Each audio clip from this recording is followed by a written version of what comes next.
A friend of mine who is living overseas said to me, "Man, you have a luxury in walking in the beach." Absolutely.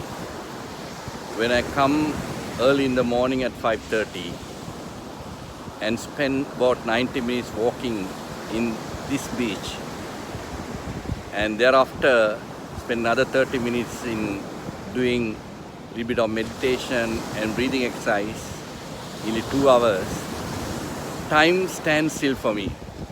Nobody can intervene in this. My formal official duties and meetings always commence after 9:30 and it end up at 3:34. And I'll ensure that it is like that. Exceptionally, if there is something connected to the time zones and urgent meetings that fall below 9:30 and 8, that's a rarity. Ladies and gentlemen, I told my friend, look, it's a luxury indeed. Sometimes I feel I have much greater privilege than the most powerful man on the planet Earth, the President of the United States of America. I can come to the beach in beach shorts, bare feet, and then I can walk these 90 minutes from 5:30 onwards without any bodyguards, security, drones watching and things like that. That's absolutely is a privilege. You have to come to beach without any fear, no assistance. Sometimes when I come here, only I'm the single man, for at least for a half an hour, 45 minutes. So therefore, ladies and gentlemen, the President of the United States or some rich people cannot do that. They cannot come to this kind of place and walk alone without any fear.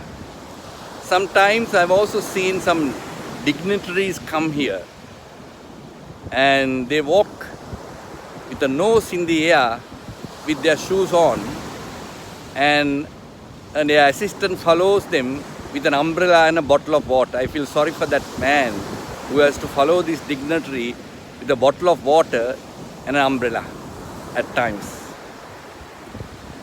Ladies and gentlemen, in life, if you have a little cup and it gets filled and full, you better drink it. Don't look for somebody else's basket. What is in it, what is not in it, how it is, and look things like that.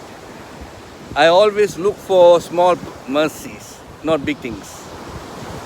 In my life, I want to also do something in a micro and small ways.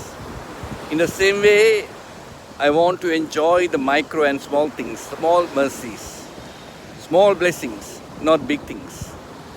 And that's the way the life can be enriched. Ladies and gentlemen, think about it. The kind of opportunities you have in a tiny and a micro and a small way, which you are not enjoying, thinking about somebody else and the great thing that he has. In life, I've learned this.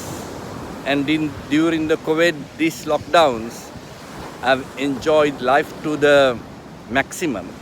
I do not know how long I can do that.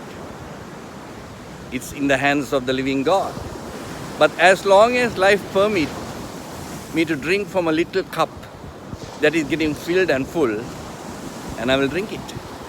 Ladies and gentlemen, we need to live an enriched life, not looking for big things, but benefiting from the micro and small things, enjoying it and experiencing it. That is the way that you can enrich others also.